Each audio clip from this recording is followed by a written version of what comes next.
You know, there's something about turning 60 that seems to permit people to say the strangest things. Just last week, my friend Linda was at a family gathering when her nephew patted her shoulder and said, "Wow, you're moving pretty well for your age." She smiled politely, but later told me, "I wanted to say, and you're speaking pretty well for someone raised by wolves." Sound familiar? Whether it's backhanded compliments about how good you look for your age, or those cheerful predictions about your impending decline, rude comments about aging can sting. But here's the good news. You don't have to just grin and bear it, and you don't have to stoop to their level either.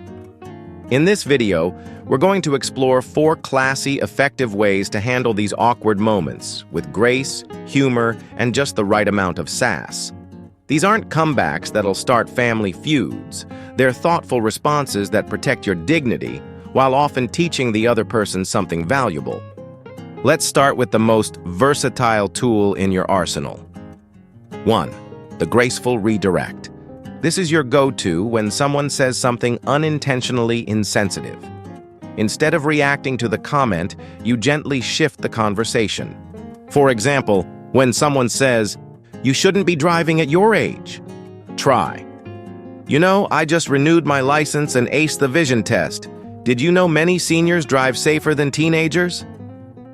Why this works? It educates without lecturing. It addresses the concern behind the comment. It leaves everyone's dignity intact.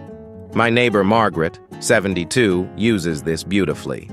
When a grocery clerk said, "Let me help you with that heavy bag, dear," she smiled and said, "How kind. But I lift weights twice a week. This bag is my warm-up." The clerk laughed, and now they chat about fitness whenever she shops. The playful challenge.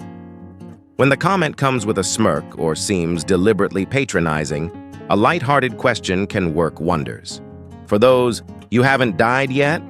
remarks, "Nope, and I've got plans to outlive all my plants. Have you seen my garden?" For "You're too old for that." Comments, "Really? What's the age limit for fun? I must have missed that memo." The key is to keep your tone warm, but your point clear. Retired teacher Mr. Callahan told me he uses this when students visit and seems shocked he's still active. I just say, "What's the matter?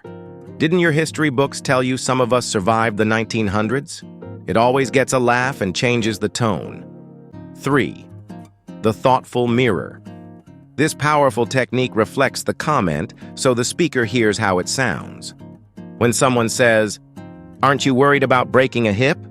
respond, "That's an interesting thing to say out loud. What makes you ask?" This does 3 brilliant things. Makes the speaker reconsider their words, gives them space to clarify or apologize, maintains your composure completely. My friend David, a 68-year-old marathon runner, uses this when people act shocked about his races. I just say, "That's a surprising reaction. Do you think seniors shouldn't run?" Usually, they backtrack immediately. Part 2, advanced strategies and real-life scenarios. You know, there's a special kind of frustration that comes when the same person keeps making those backhanded age comments, like your sister-in-law who always mentions how brave you are for wearing bright colors at your age, or the neighbor who constantly warns you about taking it easy.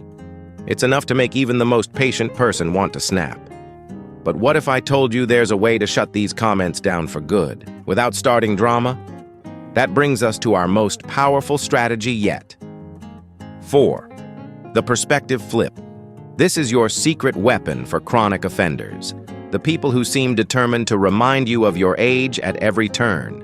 Instead of reacting to their comment, you gently shift their perspective.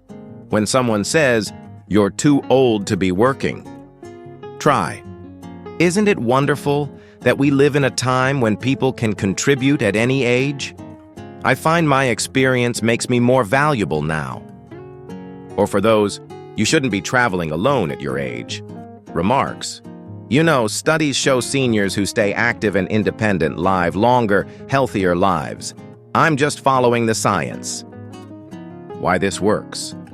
It reframes the conversation positively. It educates without sounding defensive. It often makes the commenter reconsider their assumptions. My friend Gloria, a 70-year-old solo traveler, uses this masterfully. When her nephew said, "Aren't you scared something will happen to you overseas?" she replied, "I'm more scared of what will happen to me if I stop challenging myself. Did you know inactive seniors decline twice as fast?" Now he brags about her adventures to his friends, handling specific situations. Let's tackle some real scenarios you might face at the doctor's office. When a young doctor says, "Well, at your age, we expect some decline."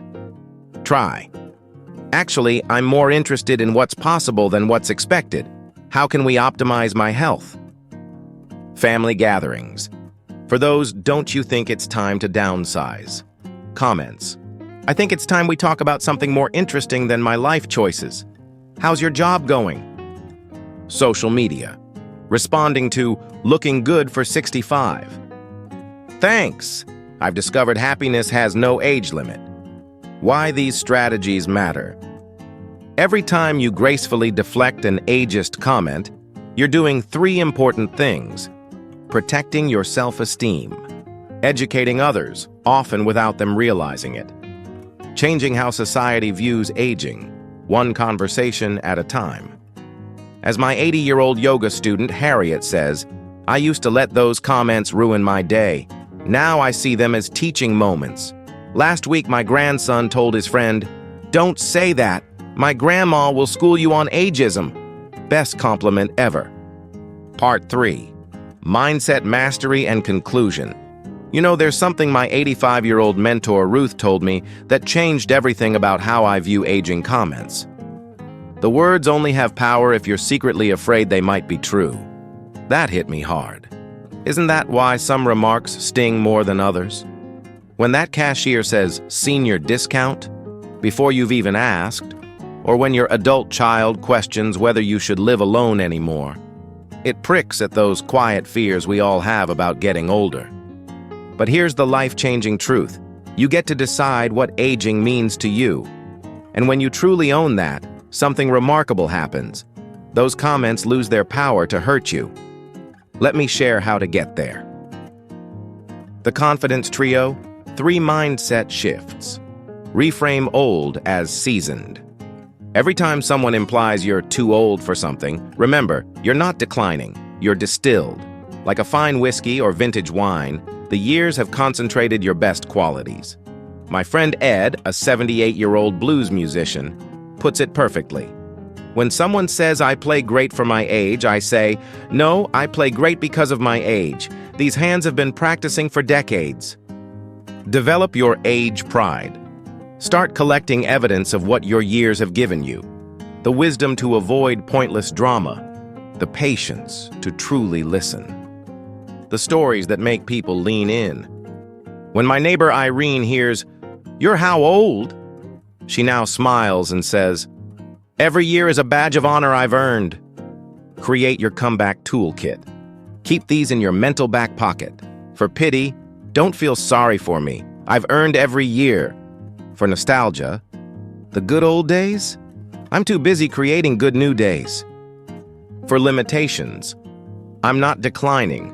I'm being more selective with my energy. When it still hurts. Even with all these tools, some days a comment will land wrong. Here's what helps. The 24-hour rule. If it still bothers you tomorrow, examine why. Talk back to yourself. List all the ways the comment isn't true. Convert pain to power. Use the sting as fuel to live even more boldly. You're aging, your rules. At the end of the day, this isn't really about handling rude comments. It's about claiming your right to define what aging means for you. As my feisty 90-year-old friend Muriel says, "I don't correct people's age comments because I'm sensitive. I do it because someone has to teach them it's not okay. Might as well be me." Now I'd love to hear from you. What's your go-to response for ageist comments? Share your best comebacks below. Your wisdom might help someone else.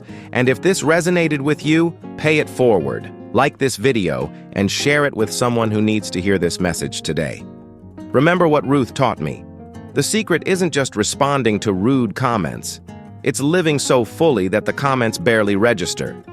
Here's to writing your next chapter exactly how you want it.